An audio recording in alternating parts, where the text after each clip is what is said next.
Hello guys, welcome back to my channel. দেখতেই পাচ্ছেন একজোড়া প্লান্টগুলো। আমাদের ছাদে এই 4 প্রকার একজোড়া আছে। দেখতেই পাচ্ছেন প্রথমটা লাল এবং এই ফুলগুলো খুব ছোট ছোট হয় তারার মতো। এই গাছের তেমন একটা যত্ন নেওয়া লাগে না। একটা মোটামুটি ভালো একটা সার দিয়ে মাটি দিয়ে গাছটা প্রথমবার লাগিয়ে দিলেই মোটামুটি অনেক দিনই গাছটা স্থায়ী হয়।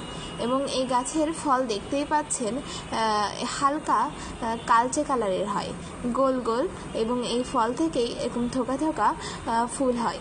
প্রথমে এই ফলগুলো ছোট ছোট থাকে, পরে আস্তে আস্তে সবুজ, তারপরে কালো, এরকমভাবে এই গাছটি হয়। এই গাছটি মোটামুটি ভালোই ফুল দেয় প্রতিদিন।